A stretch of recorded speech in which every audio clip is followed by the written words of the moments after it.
What's going on, Bulls Nation? It is opening night for the Chicago Bulls tonight as they take on Oklahoma City Thunder at the United Center. First game of the season. We'll see how the Bulls do in this one. Just going to say I don't really expect them to win this game, unfortunately. But for this video, this is just kind of like my 5 predictions that I have for this Bulls upcoming season. I always typically do this before the season starts. So here are going to be my 5 predictions for this Bulls season. It's going to just kind of cover all things. But before we get into it all, make sure you hit the like button if you're new to the channel. Hit that subscribe button. Let's talk Bulls basketball here, as the Bulls are going to be going against the Shai Gilgeous-Alexander and obviously the Young Thunder core tonight, which I expect the Thunder to take a humongous leap. So I don't expect the Bulls to really win this one, but if they do, fantastic.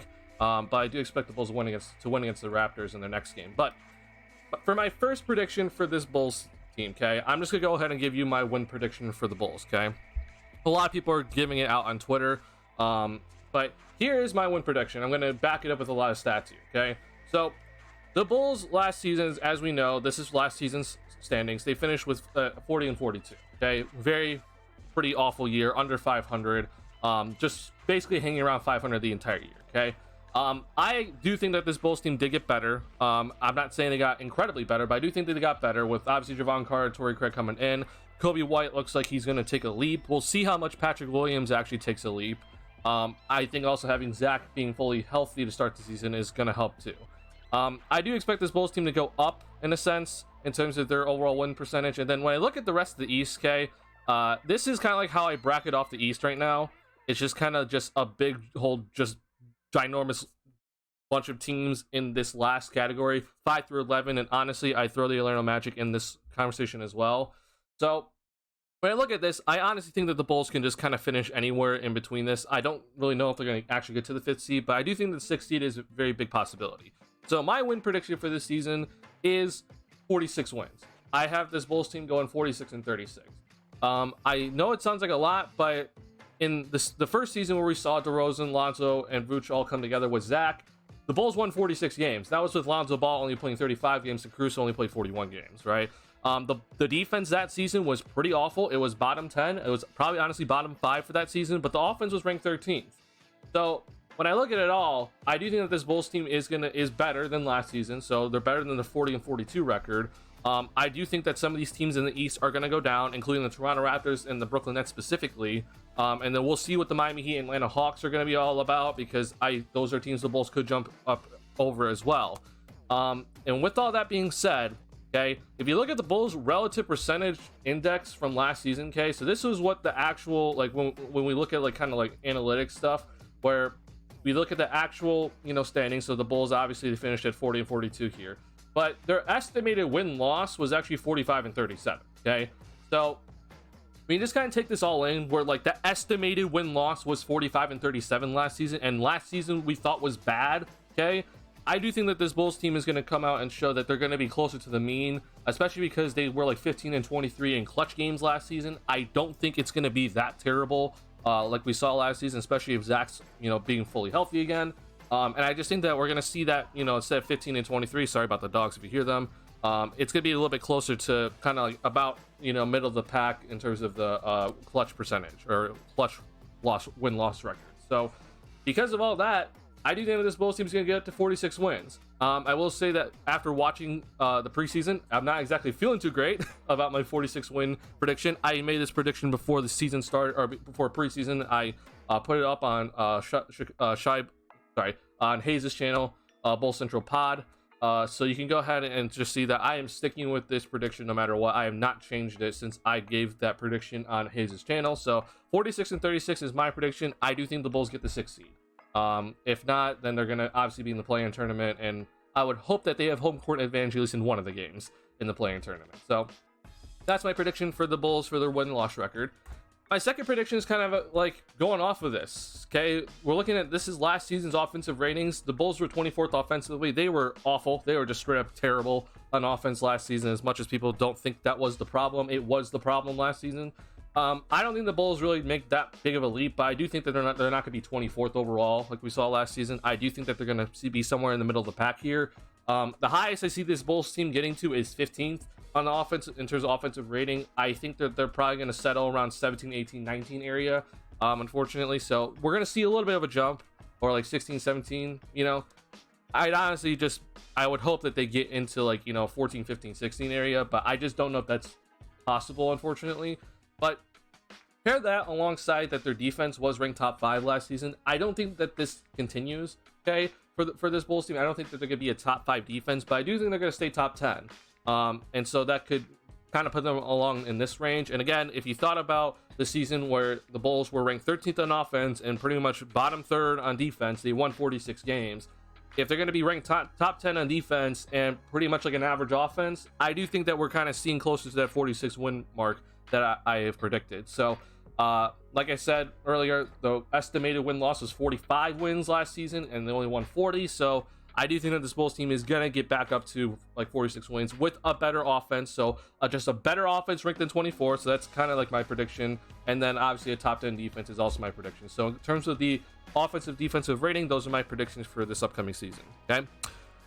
My third prediction is Zach LaVine. I think that Zach LaVine is going to have an incredible year this year. It's probably not fully maximized to what I think that he can be, because I don't think that Billy Donovan runs a really perfect offense for him. But when it comes to Zach, I mean, last season he led the team in scoring with 24.8, and he was not himself the first 2 months of the season, okay? Or you can say 2.5 months of the season, right? These are his shooting numbers on like a down year in a sense, and they're pretty solid. So my prediction for Zach is that he is going to be leading the team in scoring. He's going to be averaging 26 plus points per game. And I think that his shooting percentages compared to last season in terms of his overall field goal percentage, his 3-point percentage, and his free throw percentage, I think they're all going to go up, okay? And that's pretty bold of me to kind of say, because he shot 48% as a guard last season. That's a really high field goal percentage, right? So I'm actually saying that I think Zach's going to get like pretty close to 50% field goal percentage overall from the field. I do think that we're going to see a closer to 40% 3-point percentage from him. 37.5 is obviously very good. But if he can get back up to that 39% or even past 39 or 40%, which we saw in this season, that puts him in like the elite category, right? And I do think that he gets back up to that. I mean, I think we're going to see a number closer to 40% than a number that's closer to 35% from Zach. And then in terms of free throw percentage, I think that this is going to be much higher than 85%, really. So I know Zach's been just kind of like an 83% free throw percentage in his career. I think that gets higher, personally. So pretty bold prediction on my part. This is my third prediction overall about Zach being the leading scorer, averaging 26 plus points per game. And I think that he's going to raise his field goal percentages from every single category from what we saw last season. So that's my third prediction overall, is Zach LaVine having a great year. My fourth prediction is actually not the best prediction, or at least not a positive prediction, okay? This is kind of like my one negative, and it's not the biggest negative, okay? I have Alex Caruso's stats pulled up here, and my prediction, unfortunately, is that Alex Caruso is not going to be making an all-defensive team this season. And the reason why is that I don't think he's going to play enough games.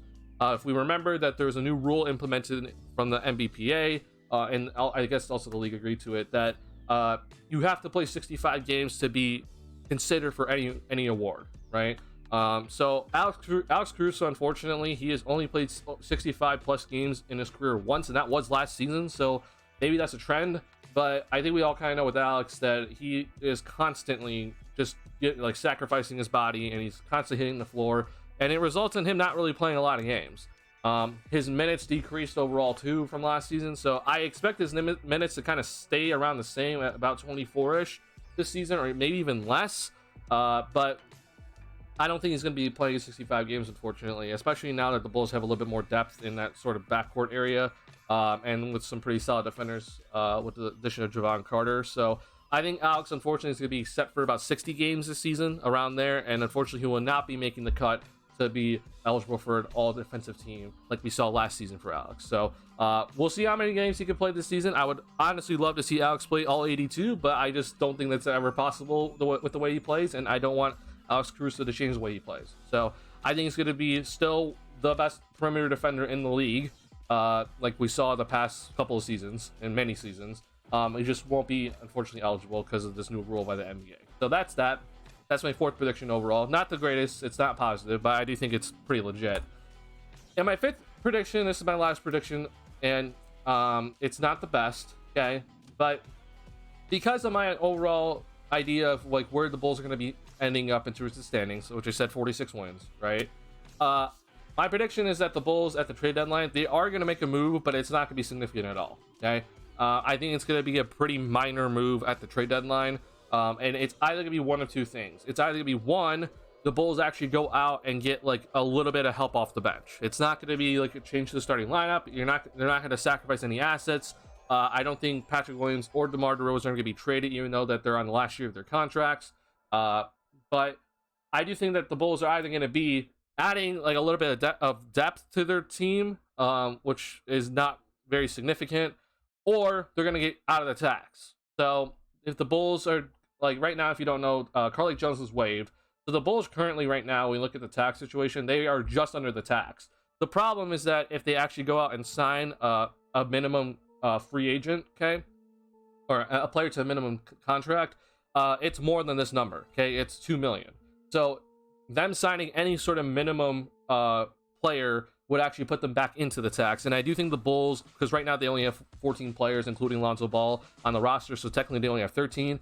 I do think that the Bulls are going to be signing somebody, right? And so they might go into the tax kind of early on into the season, but when it comes to after the trade deadline, I do think they're going to get out of the tax come trade deadline if they're not doing so well, right?